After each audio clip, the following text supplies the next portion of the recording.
Hello hi, ಹೇಗಿದ್ದೀರಿ? ನಾನು ಕನ್ನಡ ಕಸ್ತೂರಿ. ನಿಮಗೆಲ್ಲರಿಗೂ, ನನ್ನ ಪ್ರೇಕ್ಷಕ ಬಿಂದುಗಳಿಗೂ ಹಾಗೂ ಕರ್ನಾಟಕದ ಕುಲಕೋಟಿಗೂ ಹೋಳಿ ಹಬ್ಬದ ಶುಭಾಶಯಗಳನ್ನು ಹೇಳ್ತಾ ಇವತ್ತಿನ ವಿಡಿಯೋನ ಶುರು ಮಾಡೋಣ. ಬನ್ನಿ, ಬಹಳ ಟೈಮ್ ತಗೊಳ್ಳೋದೇ ಬೇಡ. ಯಾಕಂತೇಳಂದರೆ ಇವತ್ತು ಹೋಳಿ ಹಬ್ಬದ ದಿವಸನೂ ಬಹಳ ಎಳಿತಿದ್ದಾರೆ ಅನ್ನುವಂತಹ ಟೀಕೆ ಟಿಪ್ಪಣಿಗಳು ಬೇಡ. ಹಾಗಾಗಿ ಶುರು ಮಾಡಿಬಿಡೋದೆ. ಆದರೆ ಮೊದಲು ನಮ್ಮ ಸ್ಲೋಗನ್ ಹೇಳ್ದೇ ನಾವು ಹೇಗೆ ಶುರು ಮಾಡಲಿಕ್ಕಾಗತ್ತೆ ಹೇಳಿ? ಅದು ಒಂಥರ ನಮಗೆ ಪೆಟ್ರೋಲ್ ಡೀಸೆಲ್ ಇದ್ದ ಹಾಗೆ. ಗಾಡಿ ಮುಂದೆ ಹೋಗಬೇಕು ಅಂದರೆ ಅದನ್ನು ಹೇಳ್ಕೊಳ್ಬೇಕು, ಇಲ್ಲ ಅಂದರೆ ನಮ್ಮ ಗಾಡಿ ಮುಂದೆ ಹೋಗಲ್ಲ.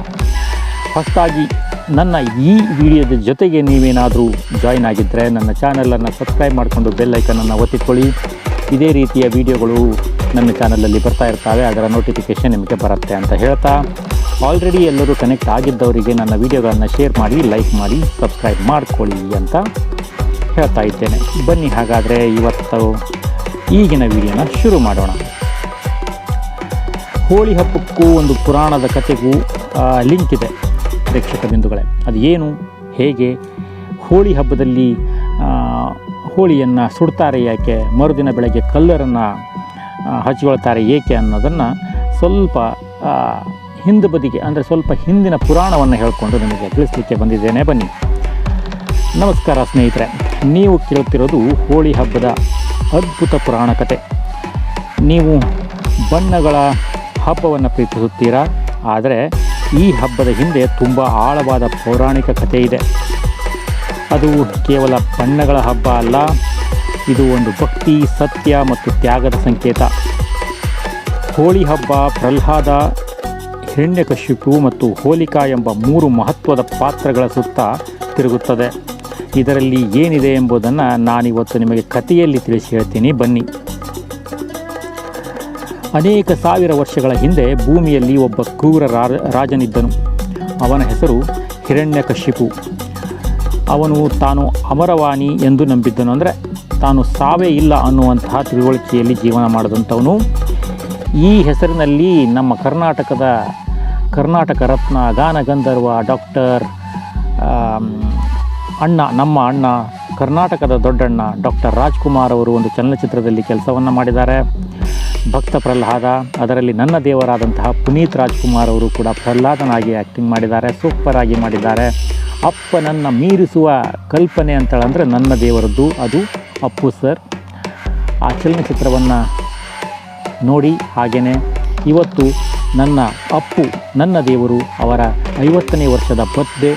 ಹಾಗಾಗಿ ಅವರಿಗೂ ಕೂಡ ಮೇಲೆ ನನ್ನ ಈ ವಿಡಿಯೋ ಮುಖಾಂತರ ನೋಡ್ತಾ ಇರ್ಬೋದು. ಹಾಗಾಗಿ ಅವರಿಗೂ ಕೂಡ ವಿಶೇಷವನ್ನು ಮಾಡ್ತಾ ಈ ವಿಡಿಯೋನ ಮತ್ತೆ ಮುಂದುವರ್ಸೋಣ. ಬನ್ನಿ.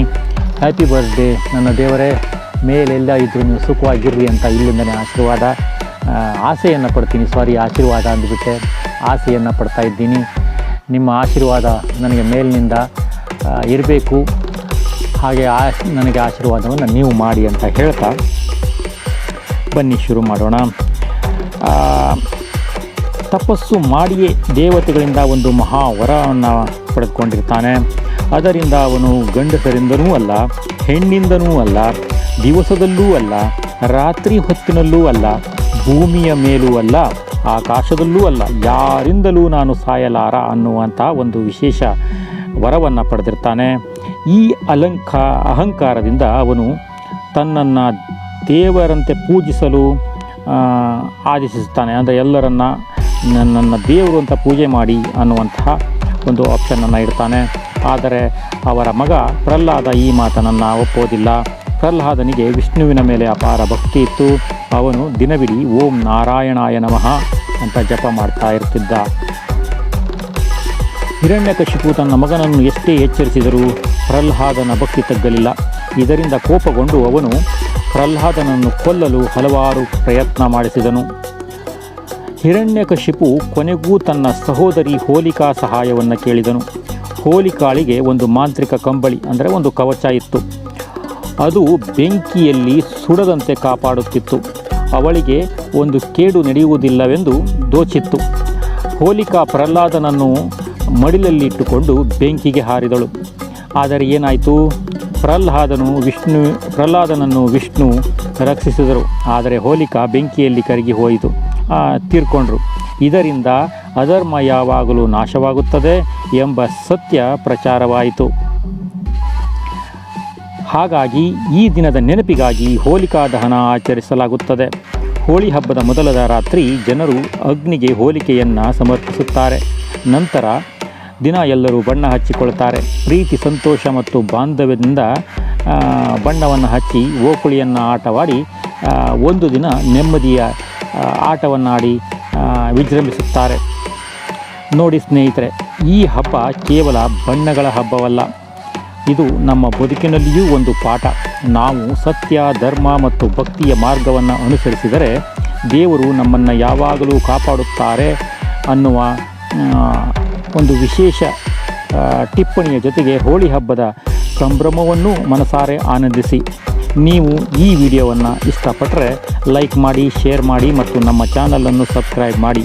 ಹೋಳಿ ಹಬ್ಬದ ಆರ್ಥಿಕ ಶುಭಾಶಯಗಳು ನಿಮಗೆ. ಧನ್ಯವಾದಗಳ ಜೊತೆಗೆ ಈ ವಿಡಿಯೋ ಸಿಂಪಲ್ ಆಗಿದೆ, ಇಷ್ಟೇ ಸಣ್ಣದು, ಇದನ್ನು ನಿಮಗೆ ತಿಳಿಸಬೇಕಾಗಿತ್ತು ಅನ್ನೋದಕ್ಕೆ ಈ ವಿಡಿಯೋ ಮಾಡ್ತಾ ಇದ್ದೇನೆ. ಮತ್ತೆ ಮತ್ತೊಂದು ವಿಡಿಯೋದ ಜೊತೆಗೆ ನಿಮಗೆ ಬಂದು ಸಿಗ್ತೀನಿ. ಅಲ್ಲಿಯವರೆಗೆ ಕರ್ನಾಟಕದ ಕುಲಕೋಟಿಗೂ ಮತ್ತು ನನ್ನ ಪ್ರೇಕ್ಷಕ ಬಿಂದುಗಳಿಗೂ ಕೋಟಿ ಕೋಟಿ ನಮನವನ್ನು ಹೇಳ್ತಾ ಈ ವಿಡಿಯೋನ ಮುಗಿಸ್ತಾ ಇದ್ದೇನೆ. ಧನ್ಯವಾದ.